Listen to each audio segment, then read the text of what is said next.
opportunity here today to introduce Kun Visanu Euarchukiati. But before doing that, I just want to make a remark that I love this word, archaeoastronomy. I'm not familiar with it so much, but I think it's a lovely word. And the thing is that stargazing isn't particularly popular at this moment in time. I think it's not very trendy. But I think if you come this far, braving the rain, and you all in this room realize that in fact it is a very important subject because it's something to do with the stars and culture, of course, you know that. And then, of course, I won't preempt you talk a lot about this. But then it's not very popular because most people now live in the city. They can hardly see any stars anywhere. So I very much hope that today it will be the start for the Assam society to redress the balance, so to make it really an important subject. So now I come to introduce Kun Visanu. It's very small print, so I will try my best, but you can read. He's chair of the Siamese Heritage Trust, Assam Society. He graduated with BSc in Computing Science from Imperial College London and Computer Science from Florida Institute of Technology. Now he works in IT and he's been with a shell company. But most importantly, he is editor and author for the National Astronomical Research Institute of Thailand, NARIT. It's important not to say about astrology, astronomy, all right? Now, he has produced a series of books on astronomy. So now I think that I think that's probably enough for me to be reading this now. But welcome, and so over to you. All right.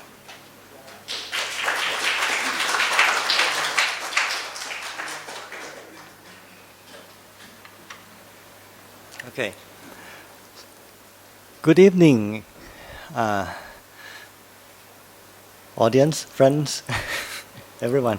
I have to first, as Kun Chatvichai said, I'm a computer scientist by profession, but since I became unemployed, my stargazing activities sort of took over. People knew that I like the stars, and I like writing. So they asked me to become editors for books on history of astronomy in Thailand. That's how I got involved with the NARIT organization, which is in Chiang Mai. My history and astronomy thus come together. My own interest in archaeoastronomy thus sort of clicked with the people who are working in this field in Chiang Mai. So I help them with different things, including proofreading their books and helping with, coordinating their trip, which is going to go next week to Sri Lanka for archaeoastronomical activities there. So today I'll talk about what they do. I'm involved with some of the work that the History and Heritage of Astronomy group at NARIT do.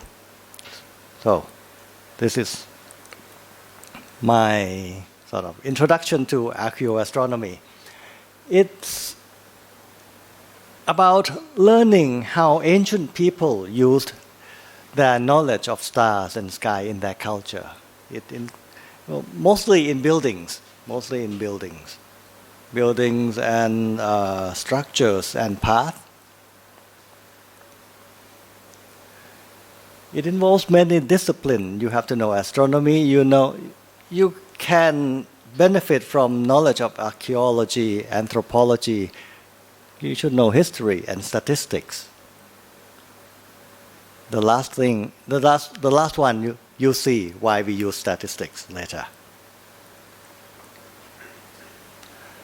Well, civilizations built monuments to align with celestial phenomena. We've known this about the Khufu Pyramid of Egypt, where one chamber has a tunnel pointing to the North Star. The other tunnel points to Sirius and Orion for the king, for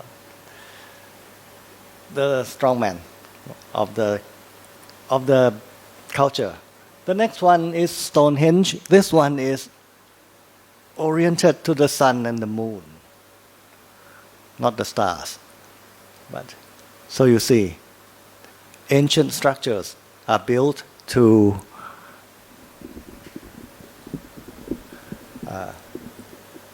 align with celestial objects.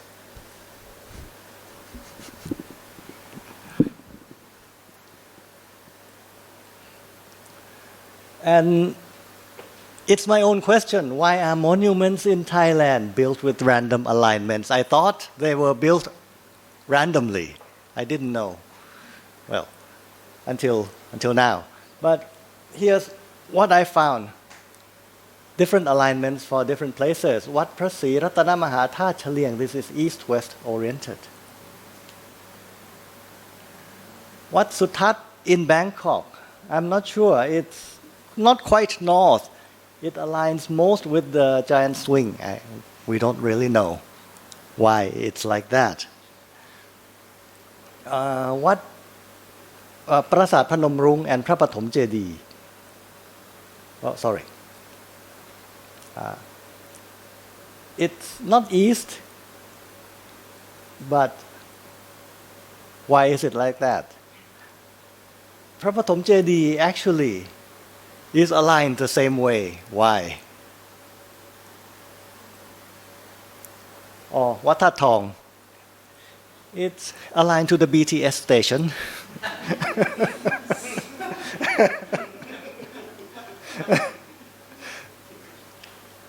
Phrat That Doi Suthep, this one is sort of really pointing nowhere. Why is that? What is the proper direction? Why was it built like that? Was it forced by geography? We'll see. But how do we know if they are not all randomly built? This is what I learned from them. The Thai Archaeoastronomy methodology as practiced by this group at NARIT. They really do their work, and the work is well founded.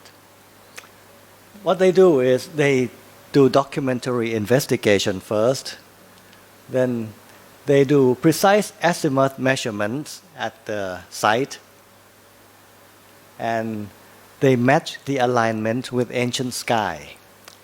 I'll explain further.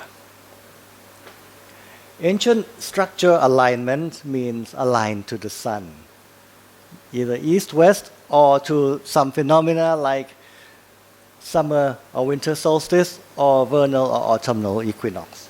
Like this, Angkor Wat is east-west aligned. Or aligned to a planet.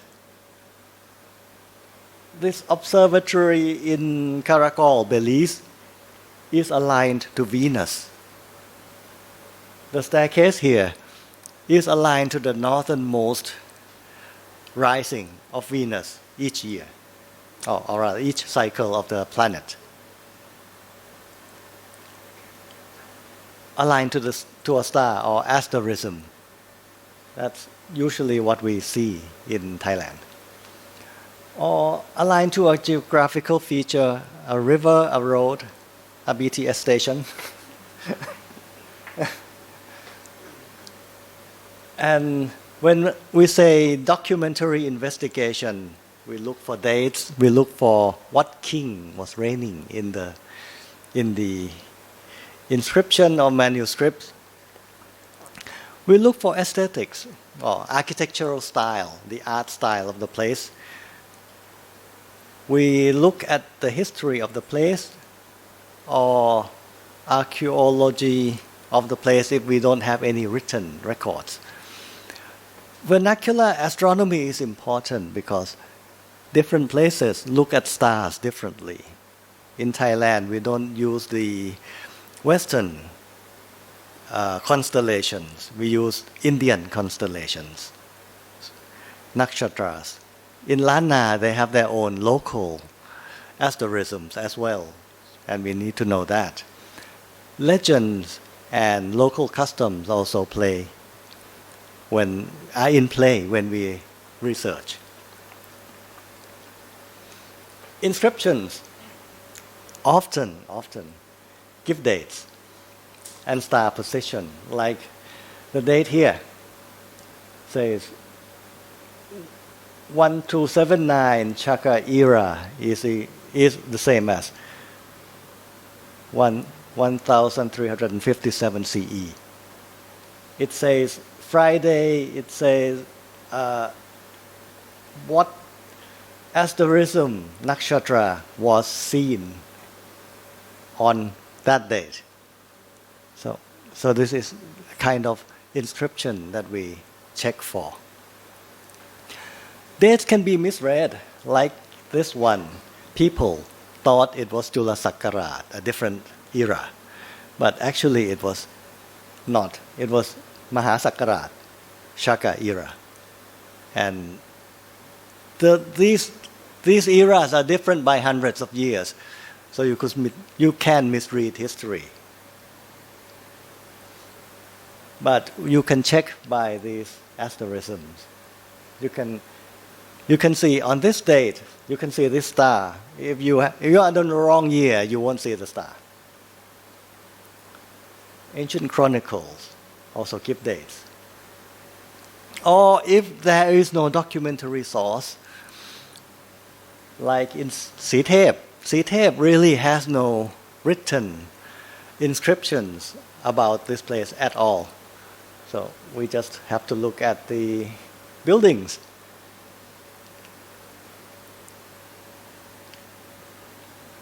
Now, I'll talk something about the background knowledge of archaeoastronomy. This part will be kind of tedious. Be warned. Dates. We have different types of dates because we see in inscriptions they refer to different calendars. Even when the date is seen, you have to know what it is. It can be a solar date, like what we use, Gregorian date. It could have been a Julian date before that. Gregorian date is a date that we use today, started in about 1500 something by Pope Gregory XIII. Before that, we used, the Western world used Julian date, which after a few hundred years got the season wrong. You could have lunar calendar, disregard the seasons at all, sort of throw it away. Islamic calendar uses the moon, and the month and the year according to the moon just gives you the wrong season. But that's okay. Because that's religious and they don't use it for planting. Lunisolar calendar, all these, Shaka, Jula Sakkarat, Vikram Samvat, all these calendars are lunar, but they adjust it so that the calendar tells the season, or rather conform to the season.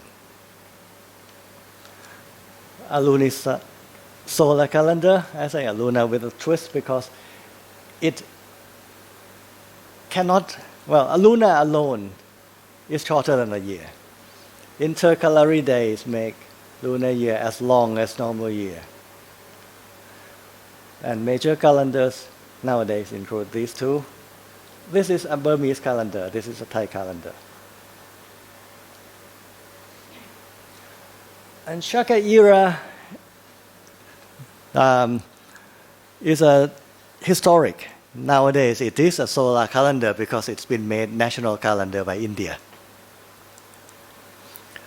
Shaka year 0 is AD 78. Shaka becomes generic, meaning an era. Now we say Puttha Sakkarat from Shaka. From this word Shaka, it means era of Buddha. Or Jula Sakkarat means minor era. But the main era, Maha Sakkarat, is this one, Shaka, which is now known as Shalivahana Shaka. Southern India used it a lot. That's why it's important, because Southern Indian culture came to Thailand. And it's now adopted as Shaka calendar in 1957. And they have different days, different months. These are lunar months, still used in Hindu rituals. But it's become solar calendar already. Vikram Samvat is named after the legendary king Vikramaditya. Thai people would know it as the king in Vinithan Vetan. Generally used in North India and 50 years ahead of Gregorian calendar, except this day.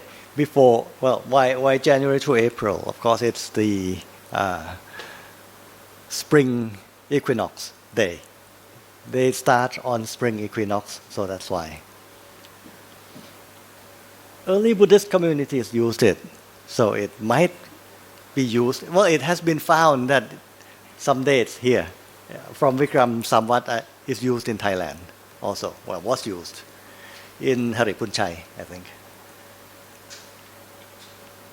And Jula Sakkarat, this one is the main one for Thailand and for the astrologers. Months are based on lunar months, conforms to tropical year by intercalary months and days. Sometimes we add the 8th month gets added to some years because you have to have a longer year so that in the whole cycle it conforms to the season. So the 7 times of 19 years is what is called a metonic cycle.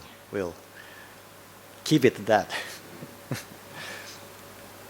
This one came from Payu Kingdom, Srikaset, in Burma, and used generally in Arakan, Lan Na, 12 Pan Na, Lan Chang, Siam, and Cambodia. So it's used a lot. Epochal year started in 638. This is a Thai calendar for this month. I'll just show you what we say. It's the year of the snake. It says the year of the snake, Jula Sakkarat 2025, Saka 1947, Ratana goes in era 244. This is the year of the snake, it says here. On the bottom line it says year of the snake. And on the next line it says 7th lunar month until here. And then the 8th lunar month starts.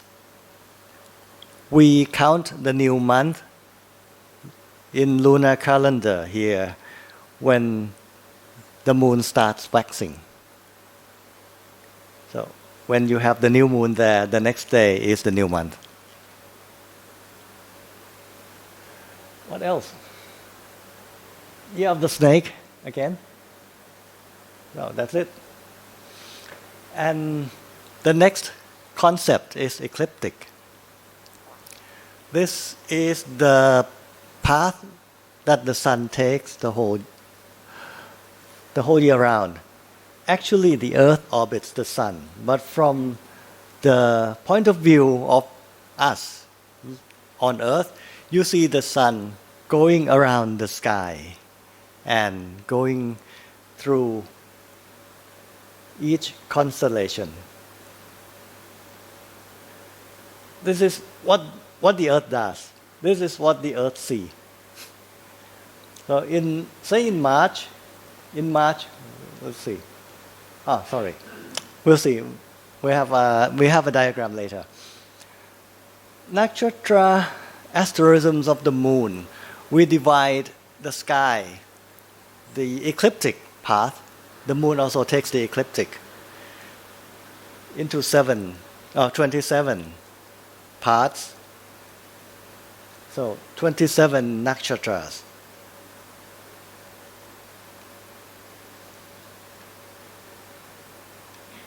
From these, only 12 give their names to the month because the full moon occurs near these asterisms.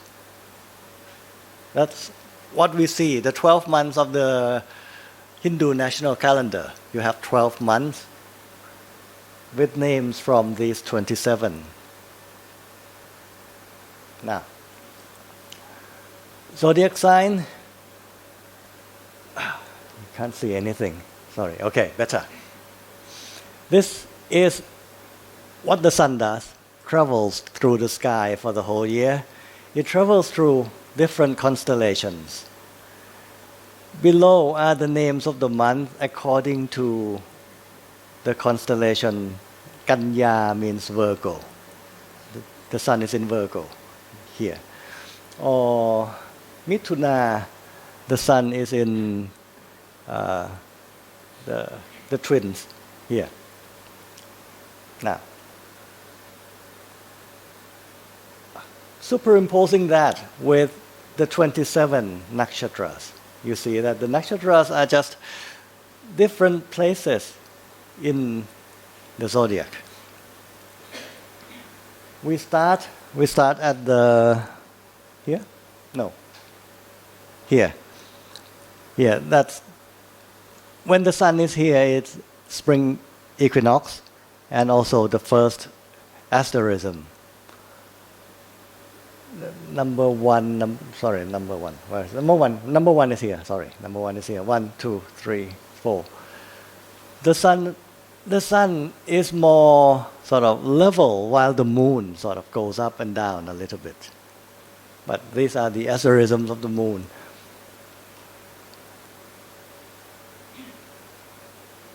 The maker is an astrologer, so you get this. This is what happens. In a month, the sun moves through each constellation. And in a month, the moon moves through all constellations in a month.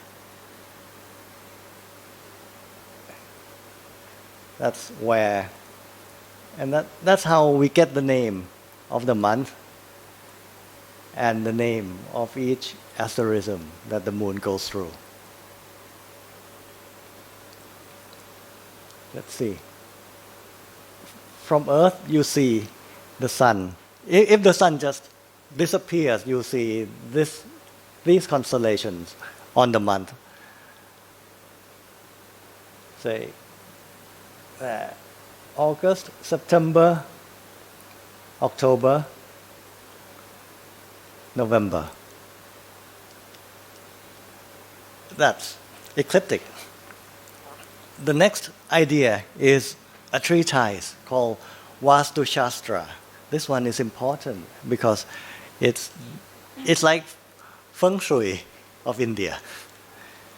It's how the Indians do their landscaping, their building, even nowadays. But it was really important before this. It's really reserved knowledge of high priests. So not everybody knew about this Vastu Shastra, and it requires a lot of expertise. You have to know where the stars are, where they appear in the sky at what day. So that's how you plan your city. And the city has to go, the center is Brahma, and this is the head, so you put your palace here, and here you put all your sewer, maybe. I don't know. And now, the craft of alignment, why do I say that? It's what the Archaeoastronomy group does. First, you define a baseline, as long baseline as possible. You measure the star's horizontal angle relative to current position. There'll be diagram, so just listen first. Get the star's azimuth, calculate the baseline azimuth offset, arrive at the baseline's precise azimuth, and that's what they do. Oh, one more idea here. Precession. The Earth rotates around an axis. This axis points north-south.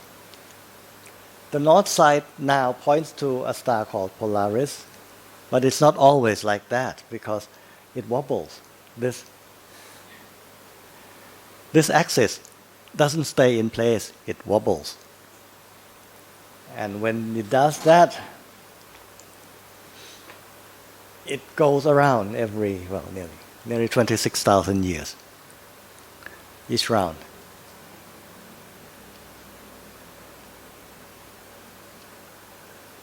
And that's how you get to the, age of Aquarius. 1000 CE, vernal equinox is in Pisces. You see Pisces, you see Aries, you see Taurus, and here's Aquarius. 500 years later, it's still in Pisces, but it's moved. Vernal equinox has moved. This is the start of the year, of the season. So the start of the season has moved. In 500 years later, so it's 2000. Year 2000, vernal equinox is here. Taurus has sort of dropped off because vernal equinox has sort of go backward. And 500 years more, it's getting near Aquarius. And by 3000, it's already in Aquarius. This is how precession moves in 26,000 years through all this line and comes back again later, 26,000 years later. Here's a work example of what the archaeoastronomical group do. Take Phanomrung. Phanomrung is a temple on a top of an extinct volcano in Buriram. Famous for the sunrise through the 15 doorways, because it's aligned doorways. So you get sunrise and sunset through this doorway every year, 4 times a year. And previously, astronomers or surveyors have come to measure the alignments of this temple and concluded that the builders were building at a time when east was this way. Or the other one says the builders were wrong by a few degrees. But this is what the NARIT group does. Well, the red lines are the cardinal directions. The green line is the baseline. You get along, 80.6 meter baseline, parallel to the temple, like that. It is not east-west, you see, different. You put a theodolite, this surveyor camera. B is the reference point, the last door, 0 vertical and 0 horizontal angle. What you do, you record GPS coordinate at A. Use the theodolite to record angles of stars visible from A, the stars visible from this point.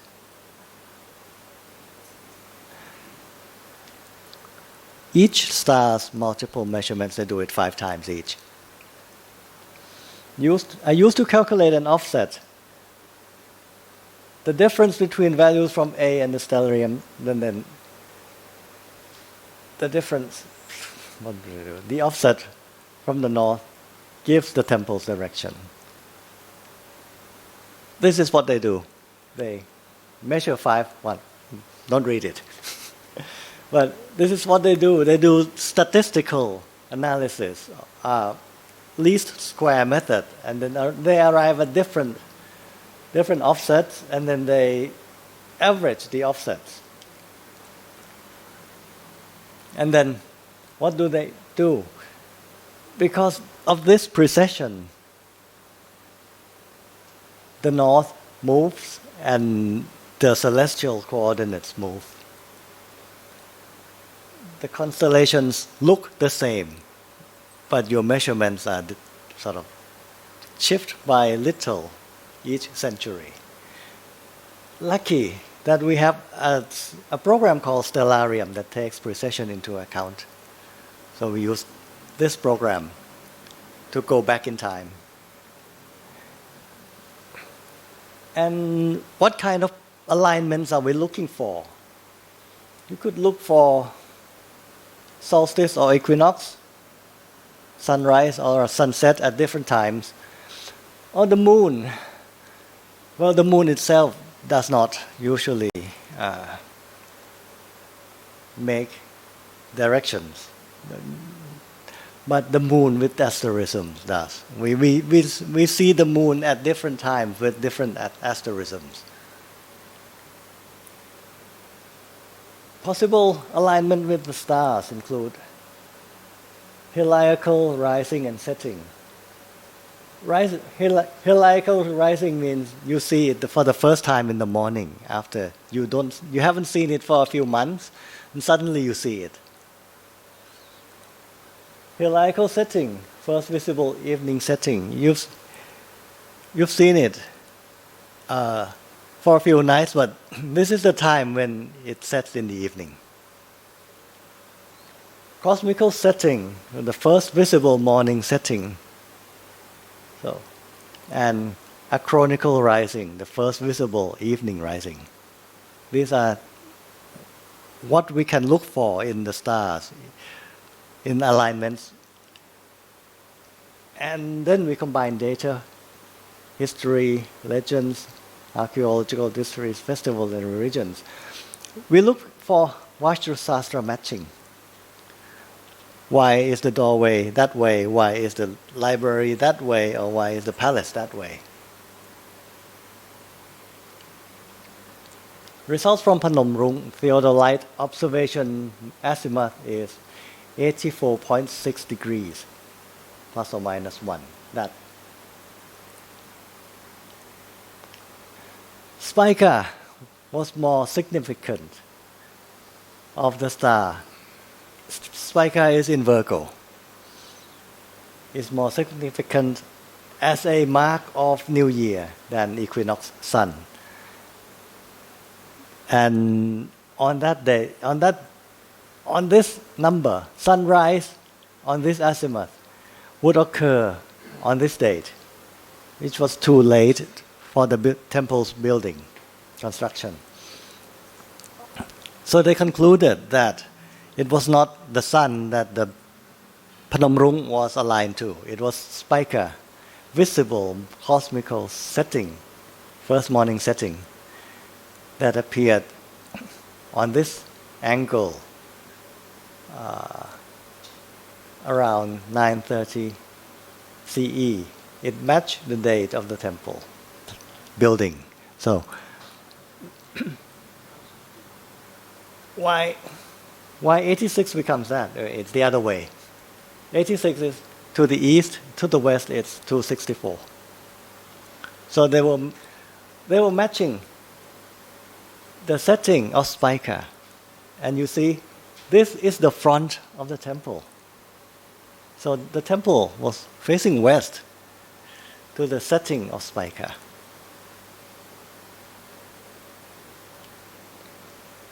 So that's how they arrived at the alignment.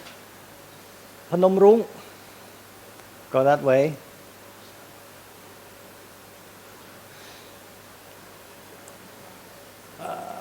Wait. Okay. They say เถลิงศกสงกรานต์ when the moon. Okay. Yes. When the moon is in Virgo, Chitra is Spica. When the moon is with Spica, that's the new year. เถลิงศก means new year. So Songkran festival. It coincides with the sun's move from Pisces into Aries. But because you cannot look at the constellation where the sun is, you can look at the moon. And the moon is in Spica. Other places that use this alignment, well, วัดมหาธาตุนครศรีธรรมราช พระปฐมเจดีย์ remember? They align the same way.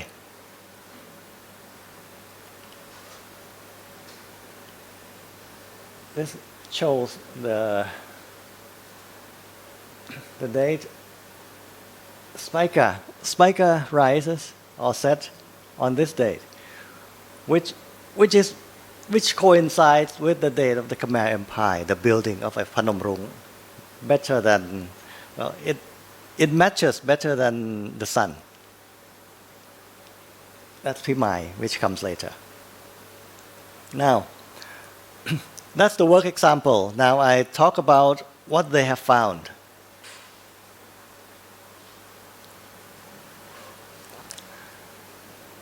Three places: Phrat That Doi Suthep, Phrat Haripunchai, and Khao Klang Nai in Sithep. They are all Buddhist temples dedicated to the Buddha. The alignment point to Buddha's asterisms. The event in common, the event that commemorates the Buddha is Visakha Busha. It's specifically a full moon day in Vishakha Nakshatra. That's the day that marks important events in Buddha's life. So, three temples align with this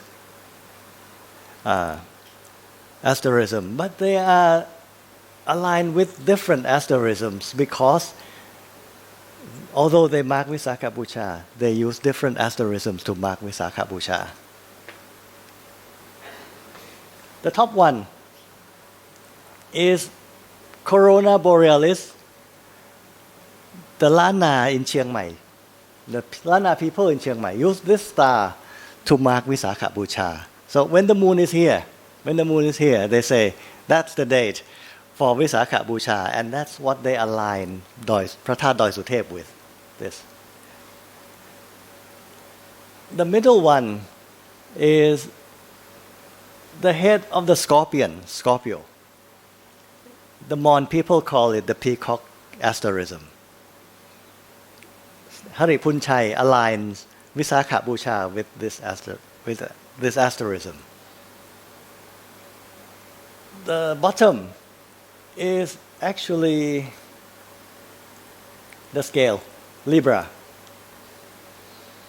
Some cultures point to this asterism for Visakha Bucha, mostly in India. India uses this. Sorry. And on the ecliptic, you see, this is the ecliptic where the sun is, and also where the moon is. When the sun is, or when the moon is on the ecliptic on Libra, it also aligns with Corona Borealis. So that's just easier to see, they say. The Lana people say it is easier to see this constellation, so they use it to mark Visakha Bucha.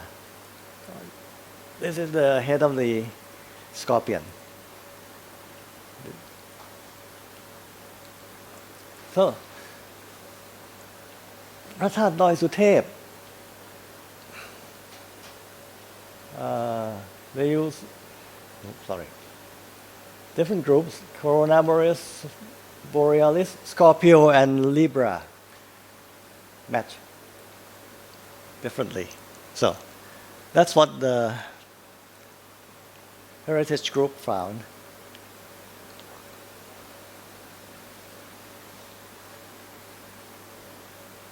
So this is Doi Suthep matching the, what is it? Acronical rising. Acronical rising, meaning rising with the moon when the sun sets. So when the sun sets, this constellation rises. And that Prasat Doi Suthep aligns with the moon and this constellation. Prasat Harik Punchai is aligned also with the acronical rising of Scorpio. So it's like that. And Khao Klang Nai is aligned with Libra on acronical rising also. Look at the date. Sort of it gets older and different times have different directions. What's this? Prasat Doi Suthep aligned with Corona Borealis. The date was Vesak, one serious one. Sorry, doesn't matter. Phimai is in Nakhon Ratchasima. It's the biggest temple in Thailand. And it is aligned with the date of Loi Kathong. Because it is aligned for the Pleiades. When the moon is in Pleiades, it's the Loi Kathong day and it's the New Year day of this culture, of the Khmer culture. They say it's also aligned with Mon asterism of peacock, the Scorpio, like what we see before, but it's a different.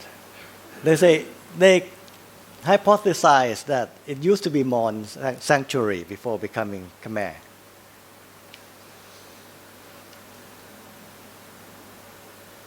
Let's see. Okay, here. Pleiades coincides with the date of Khmer Empire.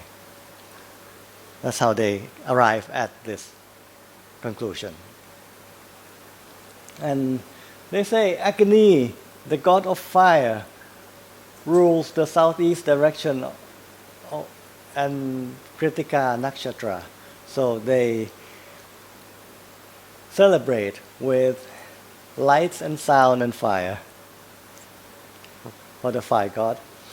This one, Wat Sĩ Chum Sukhothai.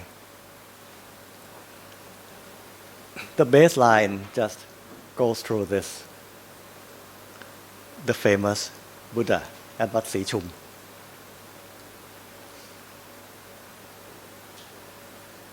And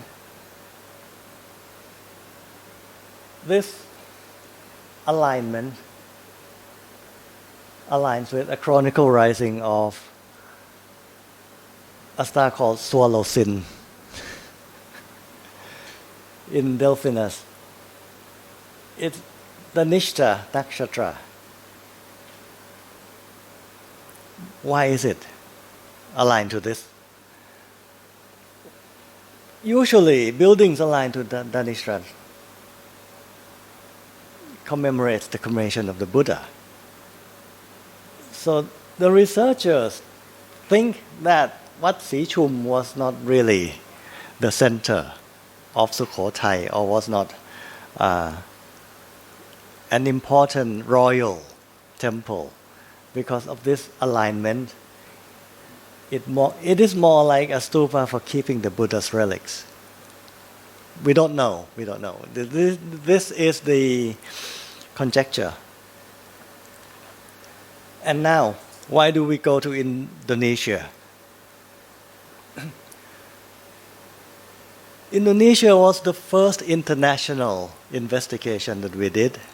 We went there with cooperation with BRIN, the National Research and Innovation Agency there, because we proposed to them that we would like to investigate Borobudur, Prambanan, and Candi Mendut, and Pawon came in later. Why?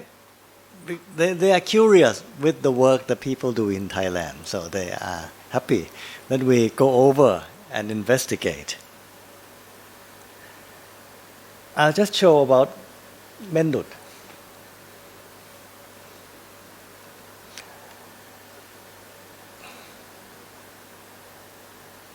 Well, we are going to Sri Lanka next week. Candi Mendut. It's a Buddhist monument. We found that it is related to Asaha Puja, the sacred day that the Buddhism came into the world. That's the 8th lunar month when the moon is in Ashada Nakshatra. And the symbolism of this place, not only that it aligns with the Asaha Puja, the Buddha is the sermon, Buddha giving sermon on Asaha Puja, and at the base is the Dhammachakra and the deer. So everything points to this place being the commemoration of Asaha Puja. And interestingly, Vieng Tha Kan in Chiang Mai is having the same alignment, also aligned to Uttara Ashata Nakshatra. They say probably symbolize Sarnath, where the Buddha gave the first sermon. And that's the alignment. This is Mendut. And this is Vieng Tha Kan, the same direction.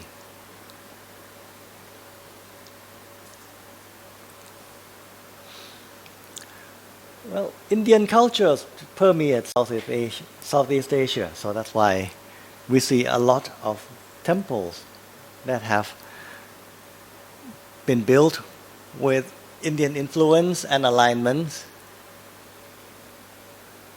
We would like to see more of different places. Well, Cambodia, India, Indonesia. These places. Vietnam, that's My Sơn in central Vietnam. Is interesting. But that's my parting note. Archaeoastronomy is a multidisciplinary pursuit. That's how I can get into it as well, you see. And Thailand's contribution to the field is really world class. Thank you very much.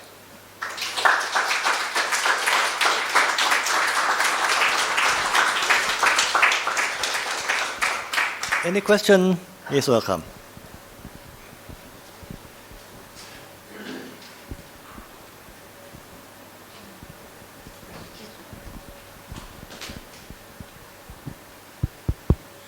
Can you just say a little bit about the computer program you mentioned and how you use it? Excel, Oh, I thought there was a yeah. Stellarium. Yeah. That's a program you can already download anywhere. It's a free open source program. So Stellarium can take you back thousands of years. The precession wobble that I show came from Stellarium also. So it really is a useful program. You can everyone can download it on PC, on Mac, on phone.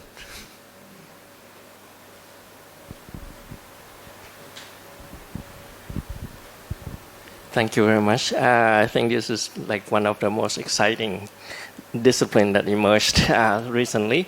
I wonder that have we found any inscription that validate this principle? For example, well, for any building, right, that is astronomically aligned, you can say it aligns with the star, but how can we prove that? Because it can point to any stars. There are many stars in the sky. So have we found any inscription that says, yes, this is our intention, that it should align like this? We have not found a direct inscription like that. So it has not been corroborated with No. other evidence. But the different inscriptions give dates and so that we know the building dates or the dates of activities in the place, so we know that it was around that time. And we just look for a good match of stars, really. But as I say, we look at religion, we look at customs before we arrive at any conclusion. We could be wrong still. And because this Vastu Shastra came from India, right? I Yes. wonder, because in India there must be a vast number of these architectures that are astronomically aligned, Yes. and also they also are very good at keeping records. Do we have such corroboration in India? The records were mostly lost. Buddhist monuments were built and then sort of forgotten for hundreds of years. By the time people rediscovered them, there was really no record of what happened.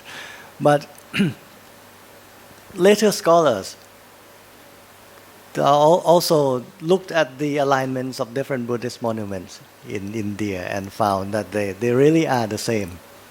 They use the same constellations.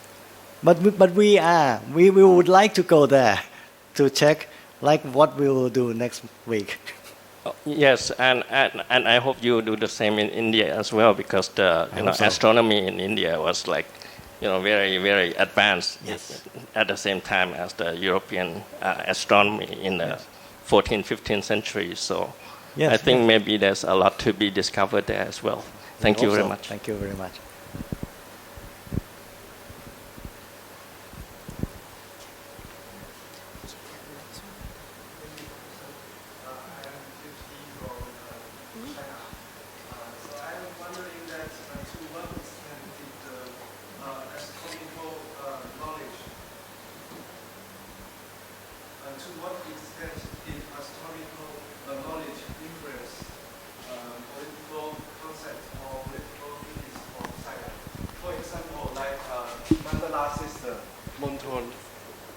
In Thai Monton, or another example, Nakhon Si Thammarat has 12 subordinate cities connect to the 12 Somia, 12 นักษัตริย์เพราะฉะนั้น is there possible to the influence of India or Thailand astronomical knowledge? Thank you. I'm not sure what you are asking. Sorry. But I guess, does astronomy influence politics? From what I've read, not directly. But there was one time that King Prasat Thong in Ayutthaya wanted to reduce Jula Sakarat by 1 year and asked Burmese king to follow, and the Burmese did not want to follow. I'm not sure if that's political or academic. As for Nakhon Sri Thammarat, I've seen somewhere that the tradition of the 12 zodiac cities came later. It's a later tradition, sort of, within 100 or 200 years only. So probably came from the north, because southern Thailand did not have this zodiac until then. So I don't know. We don't know where it came from. Thank you. That's quite an eye-opening talk. Early in your lecture, you mentioned that the Indian epic or rendering of years began in the Common Era 78. What is the significance of that date, and how is it that it comes so close to the beginning of the Common Era? It's the date that the king wanted to start a new era. I think that's all.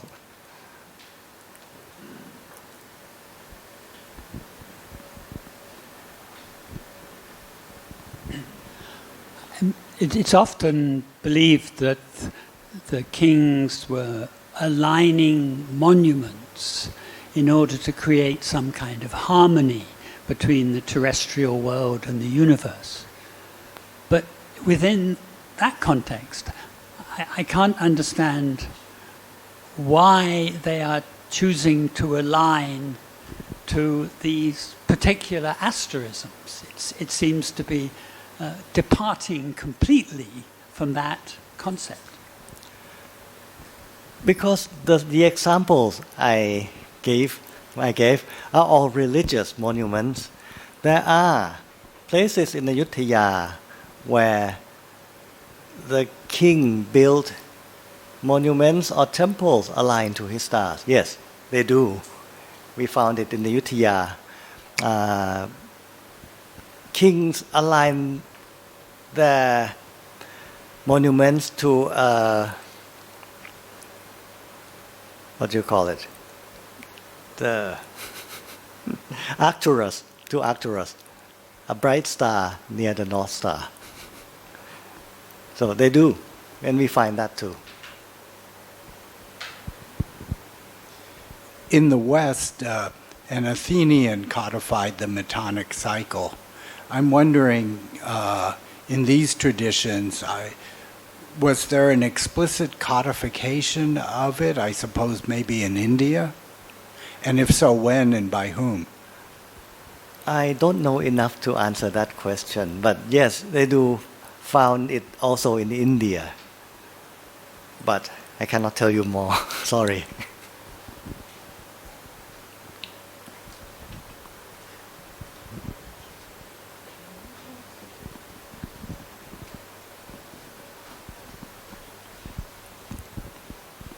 Okay, so most of your examples are historic sites. I'm studying prehistoric archaeology, so I just wonder, have you taken a look on any prehistoric site? Because when it's historic, we assume that it comes from India. But yes. I just wonder, before that, do Thai people or people who live in this region, do they have their own asterism? Is that the word? Yeah. Maybe, but that would be very interesting to do. I haven't heard that the history group is trying anything like that, but do you have any suggestion? Well, there's an interesting site in Laos, Thung Hai Hin, or the Plain of Yes. Jars, and Yes. also I think I don't know. I'm trying to think like religious site from prehistory, and I only can think of those Phrat. megalith. Yes, Phrat, or somewhere in Sema, where they have the megalithic Yes, sites. could be, but okay. There's Thank so you many very much. prehistoric sites. Yes, Bangkok Hai Hin is really interesting. Yeah. Yes. Thank you. Okay. Good Brian.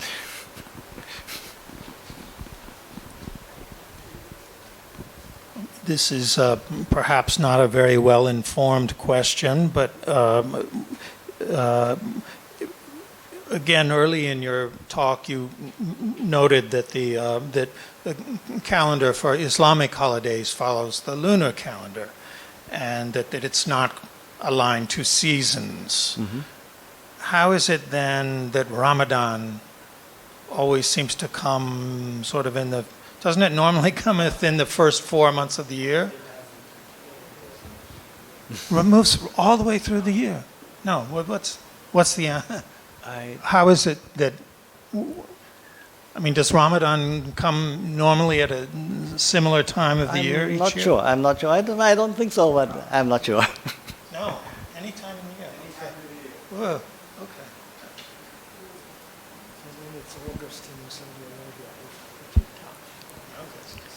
Okay. I think that it's only because they live in the desert, so they don't know. They don't have to follow any agricultural cycle that they can do pure lunar calendar. But that's my own guess.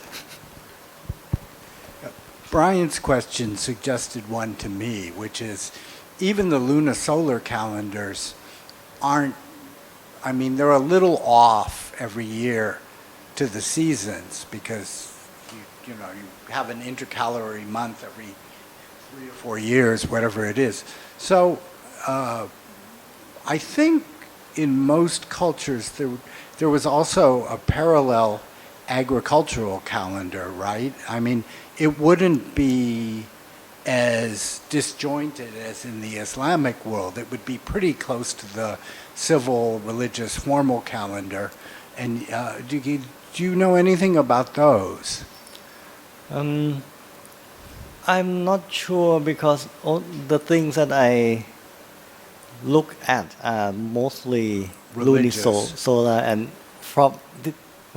mostly old world calendars. I don't really know what the new world does. Well, no. My point is that it's important for farmers to know exactly when to plant. Yes. And the lunisolar calendars are only approximate. So, can you think of any situations where, somebody managed that? Yes, that's not difficult. No. Not difficult because you can look at the sun, and each year the sun comes back to the same place. We went to Peru a few years back, and I remember going to Machu Picchu and standing on top of the Andean Way, on the gateway to Machu Picchu, and it faces the direction of spring equinox. So people build things to align to the sun, and that's how they do agriculture.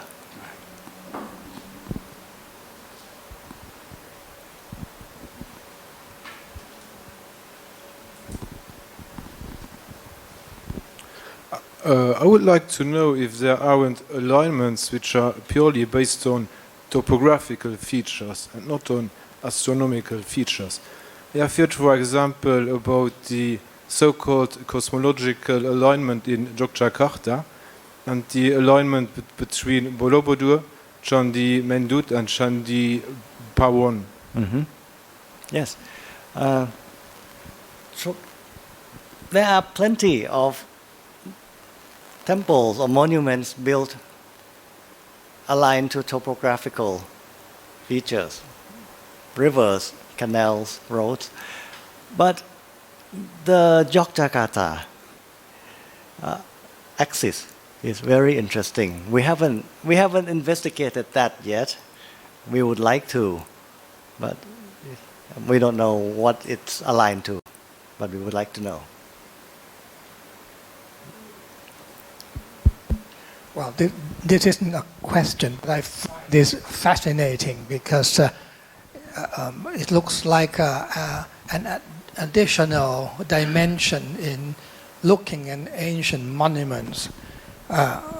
We used to have archaeological digs as evidence, and then we have the DNA evidence. And it seems that if we were to follow this, it's multidisciplinary. It means that you could even almost determine the date of the building or the planning of it from its astronomical, astronomical